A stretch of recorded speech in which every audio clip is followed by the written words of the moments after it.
2023년도에 퇴사하셨던 분들, 요즘 연말정산 기간이라고 다들 바쁜데 나는 어떻게 해야 되지? 많이 궁금하셨죠? 퇴사하신 분들, 이직하신 분들, 그리고 아르바이트 하신 분들까지 어떻게 연말정산 할 수 있는지에 대해서 싹 정리하도록 하겠습니다. 연말정산은 근로소득에 매긴 세금을 더 냈다면 돌려받고 덜 냈다면 추가로 징수를 하게 되는 과정이다 라고 설명을 했었습니다. 연말정산 기본 영상, 기초 영상을 카드 참고해 주시고요. 이건 우리가 케이스를 좀 여러 가지로 나눠볼 수 있습니다. 케이스 1, 2023년도에 퇴사는 했지만 아직 이직을 하지 않은 경우, 이직을 하지 않았다라는 말에는 다양한 의미가 숨어 있을 수 있어요. 정말 취업 준비를 하는데 아직 이직에 성공하지 못한 케이스일 수도 있고요. 저같이 프리랜서가 된 경우일 수도 있습니다. 한 해 안에 다른 회사로 가지 않은 경우가 전부 다 이 케이스 1에 속합니다. 이 첫 번째 케이스에 해당하시는 분들은 2024년도 1월, 2월에 연말정산을 하실 필요가 없고요. 대신에 5월에 있는 종합소득세 신고 기간에 처리를 하시면 되겠습니다. 이때는 혼자서 셀프로 처리를 할 수가 있거든요. 꼭 내가 소속된 회사가 없다고 하더라도 종소세 기간에 이 근로소득에 대한 세금을 돌려받거나 더 내게 되는 이 과정을 깔끔하게 홈택스 홈페이지 통해서 처리하실 수 있으니까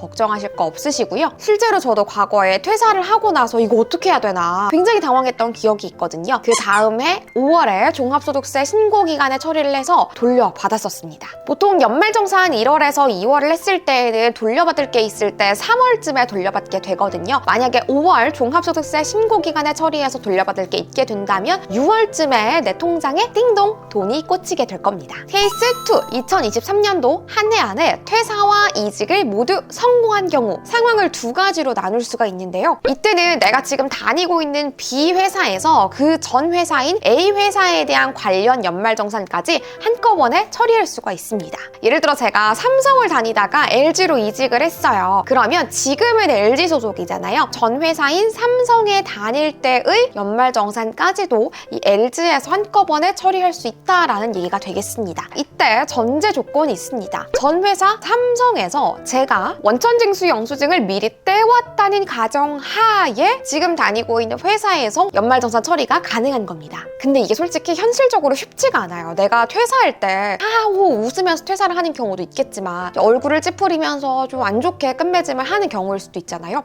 근데 그런 상황에서 저 그리고요 원천징수 영수증도 떼주세요 라고 말할 수 있는 사람이 몇이나 있겠어요. 설사 하하호호 웃고 나온다고 해도 원천징수 영수증까지 챙겨서 나오시는 분들은 그리 많지 않으실 겁니다. 저도 원천징수 영수증까지 챙겨서 나왔던 적은 단 한 번도 없었거든요. 그렇게 퇴사를 많이 했는데도요. 하지만 정말 내가 퇴사하기 전에 빠삭하게 알아봤었다, 원천징수 영수증까지 아주 스무스하게 잘 떼왔다 하시는 분들은 지금 다니고 있는 이직한 회사에서 처리를 하시면 되지만요. 떼오지 않은 분들이 대부분이겠죠. 이런 분들 걱정하지 마세요. 방법이 있습니다. 케이스 1에서 제가 2023년도에 대한 연말정산 혼자 할 때는 그 다음 해인 2024년도 5월에 혼자 처리하면 된다라고 말씀드렸잖아요. 설사 케이스 2, 퇴사와 이직을 한 해 안에 다 한 경우라고 하더라도 원천징수 영수증을 떼오지 않으셨다면 케이스 1처럼 5월에 종소세 기간에 셀프로 진행할 수 있습니다. 저는 오히려 이게 더 마음 편하다고 봐요. 뭐 퇴사했는데 연말정산까지 해야 돼?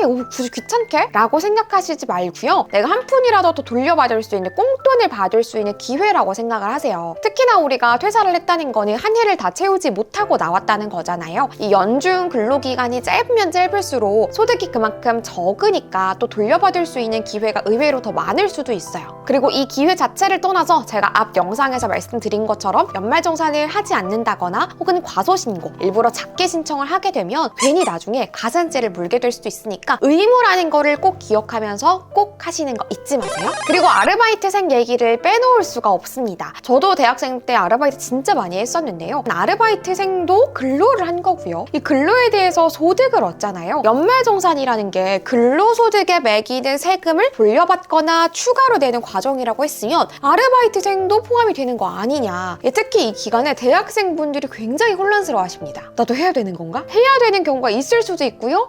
아닐 수도 있습니다. 가장 중요한 척도, 가장 중요한 기준은 4대 보험이 가입이 되어 있느냐 아니냐 입니다. 나는 이게 진짜 아르바이트라고 생각을 하지만 사업주 입장에서, 그리고 서류상으로는 4대 보험에 가입되어 있는 온전한 직원일 수도 있어요. 이럴 때에는 내가 진짜 근로소득을 받고 있는 거기 때문에 연말정산 처리해 주셔야 되고요. 반면에 똑같이 나도 아르바이트라고 생각해 하는 분들 중에서 3.3% 세금을 떼고 급여를 받는 분들이 있을 거예요. 저 같은 프리랜서도 3.3%의 사업소득 혹은 8.8%의 기타 소득을 떼고 정산을 받거든요. 저 같은 경우에는 아르바이트생인 분들과 비슷하게 이렇게 정산을 받게 되는 거죠. 이런 분들은 연말정산을 처리하지 않고요. 그 다음 해인 5월에, 그러니까 2023년도에 대한 건 2024년도 5월에 종합소득세 신고 기간에 처리를 하게 됩니다. 아르바이트생처럼 소득이 많지 않은 분들의 경우에는 역시나 돌려받을 확률이 크기 때문에